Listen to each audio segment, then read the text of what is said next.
Assalamualaikum warahmatullahi wabarakatuh. Saya Hindun Kuratu Aini. Saya di sini akan menjelaskan tentang strategi dan model pendidikan di era 4.0 sebagai salah satu tugas ujian akhir semester dari mata kuliah inovasi pendidikan. Isi materi yang akan saya sampaikan yang pertama yakni konsep pembelajaran, yang kedua model dan strategi yang digunakan, yang ketiga perubahan sistem pembelajaran. Langsung saja yang pertama yaitu konsep pembelajaran di sekolah.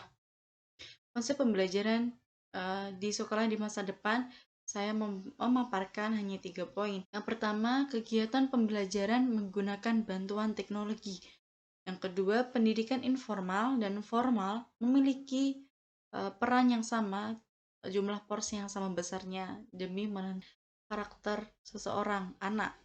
Yang terakhir, pembagian kegiatan pembelajaran berdasarkan minat dan bakat siswa. Untuk konsep yang pertama, yaitu KBM menggunakan bantuan teknologi. Pada tahun 2020 adalah sebuah tahun di mana pendidikan di Indonesia mengalami transisi sistem dari sistem pendidikan offline ke online. Hal ini tentu saja membuat tenaga pengajar mengalami tingkat stres yang lebih tinggi. Dikarenakan tenaga pengajar yang mengajar di tahun 2020 ini adalah guru-guru yang lahir di kisaran tahun 1970 hingga 1990-an, yang mana pada tahun tersebut teknologi sangat jarang digunakan, atau dengan kata lain, perkembangan teknologi yang ada sangatlah lambat, dan akibatnya guru-guru mengalami kesulitan untuk menguasai teknologi yang ada pada zaman sekarang ini. Manfaat guru menggunakan teknologi sebagai sarana untuk membantu kegiatan belajar mengajar di kelas. Yang pertama, membantu pembelajaran lewat pembelajaran daring. Karena situasi pandemi seperti saat ini tidak memungkinkan untuk melakukan pembelajaran jarak dekat dengan tatap muka, maka dilakukan dengan pembelajaran daring. Yang kedua, menjadi sumber referensi dari data-data yang terbaru atau yang terupdate. Yang ketiga, meningkatkan minat dan kemampuan belajar dari aplikasi-aplikasi belajar yang tersedia di platform media sosial lainnya. Yang terakhir, sebuah sarana untuk melepas kejenuhan yang bersifat sementara dari pembelajaran. Yang akibatnya atau manfaat dari melepas kejenuhan ini, seorang siswa atau anak didik menjadi lebih termotivasi untuk belajar. Dan berbagai cabang olahraga dan cabang pendidikan seni.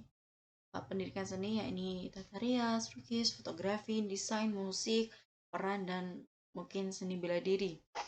Dan pendidikan yang kedua yakni informal. Pendidikan informal ini yang terjadi di lingkungan keluarga atau anak-anak dapat mendapatkan pendidikan informal hanya melalui lingkungan keluarga. Nah, pada pendidikan informal yang harus diperhatikan adalah seorang orang tua harus mengajarkan tentang integritas diri, dan orang tua harus mengetahui mental atau keadaan psiko anaknya. Untuk yang integritas diri, orang tua mengajarkan dan menerapkan sikap jujur, disiplin, tanggung jawab, toleransi, tenggang rasa kepada anaknya saat berada di rumah. Untuk pendidikan informal yang selanjutnya yaitu orang tua harus mengetahui mental atau kondisi psiko anaknya. Orang tua harus menjaga mental dan psikologi anak saat masa anak-anak hingga masa remaja.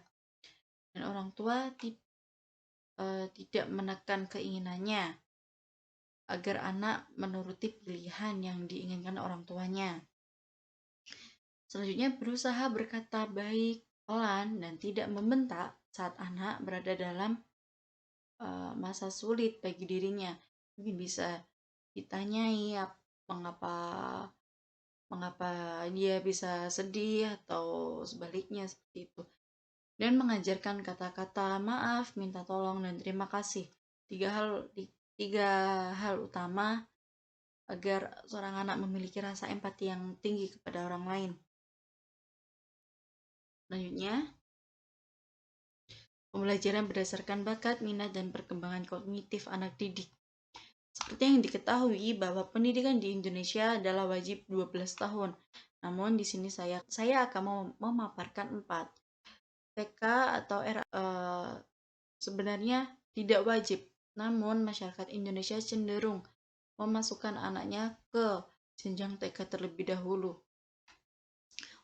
Untuk pembelajaran TK, ini konsep yang diberikan yaitu belajar dengan bermain, dan sebaliknya bisa juga bermain dengan belajar. Guru memperkenalkan benda-benda yang menjadi media pembelajaran guna meningkatkan perkembangan kognitif anak. Mengajarkan tentang pentingnya peduli terhadap sesama teman. Untuk jenjang berikutnya yakni jenjang SD atau MI. Itu yang kedua, murid-murid diajarkan bagaimana caranya membaca, menulis, atau untuk melakukan seperti mencela atau menjelaskan keadaannya yang kurang mampu untuk menguasai bagaimana caranya membaca, menulis, dan berhitung seperti anak lainnya. Pada kelas 3 hingga kelas 4, mulailah dikenalkan dengan bahasa asing atau bahasa internasional untuk dapat berpikir secara kritis suatu permasalahan yang bisa mereka selesaikan secara mandiri. Anak didik guna untuk mencari tahu sikap dan perilaku mereka atau dengan teknologi informasi dan MTS, dan bagaimana caranya untuk dapat melakukan sesuatu sendiri. Yang ketiga, pengenalan kegiatan ekstrakurikuler sejak kelas 7. Berikutnya, mewajib belajar teknologi atau cara mengoperasikan suatu teknologi. Yang kelima, anak mulai membiasakan berpikir secara kritis terhadap berbagai hal yang ada dalam kehidupan. Selanjutnya, dalam mata pelajaran yang bersifat ilmiah dan dapat dipraktekkan, kegiatan atau perbandingan belajarannya adalah 1:1 atau 50%. Dan teori yang diberikan sedikit mengulas dari pembelajaran di SMP atau MTS ini. Yang terakhir, mulai memperkenalkan beberapa profesi yang akan selalu dibutuhkan dan menjelaskan prospek-prospek kerjanya seperti apa dan bagaimana langkah-langkah agar dapat menggapai profesi agar mereka nanti di masa depan tidak mengenal kata salah jurusan atau lain-lain sebagainya. Dan pada jenjang SMA, yakni pertama mengategorikan anak capai. Kemudian pembelajaran harus dilaksanakan pada jam awal atau pagi karena otak masih fresh dan lebih memungkinkan untuk materi masuk ke dalam memori lebih panjang, dan pemerintah harusnya lebih mengkompres jam belajar wajib di sekolah dan materi pembelajaran yang diberikan tuh harus dikompres poinnya saja. Kemudian pada jam siang atau sore atau yang akan tercipta kita di kemudian harinya. Kemudian siswa-siswi harus menaati dan patuh terhadap peraturan yang diberlakukan oleh pemerintah karena zaman sekarang mereka akan menaati dan patuh terhadap peraturan dan lebih identik seperti menyepelekan. Yang selanjutnya, materi yang diberikan pada kegiatan ekstrakurikuler yang diajarkan di universitas diajarkan ke ekstrakurikulernya dan didampingi oleh ahlinya. Dan yang terakhir adalah pihak kerjasama dengan universitas lain, yang mana bahan tambahan untuk sertifikat keahlian yang dibutuhkan saat melamar pekerjaan dan mungkin dicantum memudahkan HR untuk melihat keahliannya. Yang kedua, ini strategi yang digunakan lembaga pendidikan di masa depan. Untuk strateginya, yang pertama, merubah sistem pendidikan di Indonesia dari yang tradisional yakni teacher center ke arah student leading. yang memberi kesempatan siswa untuk dapat aktif, berpikir kritis dan kreatif dan inovatif. Yang siswa aktif, berpikir kritis, kreatif dan inovatif hanya dapat dijumpai apabila siswa beralih ke UNESCO sendiri telah menetapkan 4 pilar pendidikan. Yang pertama, learning to do, dia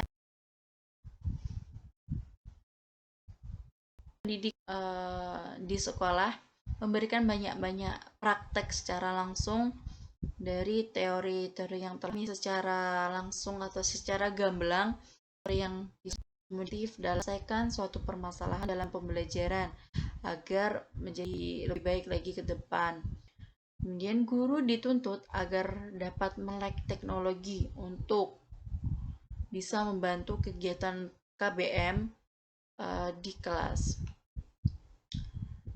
Dan guru juga diharapkan dapat bersikap lebih profesional dalam mengajar dan memberikan tugas yang dirasa mampu dikerjakan. Jangan mati batas kemampuan anak didiknya. Yang terakhir adalah kurikulum pendidikan memberi keringanan mengenai waktu istirahat dengan minimal waktu istirahat 30 menit di istirahat pertama dan waktu minimal 1,5 jam di istirahat kedua, dan mendapat waktu istirahat yang cukup dengan makan siang, dengan sholat yang terburu-buru membuat pikir didik atau siswa-siswi menjadi lebih baik dan sesuaikan dengan tingkatannya. Mungkin hanya berlaku untuk tingkatan SMP dan SMA saja. Sistem pendidikan dari anak didiknya pada rapor semesteran. Perubahan nilai dikarenakan mungkin hasil ujian anak didiknya itu berasal guru mendapat hak istimewa untuk merubahnya. Mungkin nilainya dikembalikan menjadi semula gitu. Bukan nilai yang berdasarkan. Yang keempat, di semua jenjang pendidikan sekolah, anak ini saya rasa wajib sekali karena sekolah-sekolah mungkin lebih mementingkan nilai dan siswa-siswinya. Jadi itu harus ditumbuhkan saat masa mungkin karena dengan alasan anak tersebut atau dengan alasan lain, semua siswa memiliki hak yang sama. Dalam contoh kasus ini mungkin dalam tingkat anak itu saja yang dipercayai guru. Mungkin saya rasa itu. Sekian presentasi yang dapat saya sampaikan, kurang lebihnya mohon maaf dan terima kasih. Wassalamualaikum warahmatullahi wabarakatuh.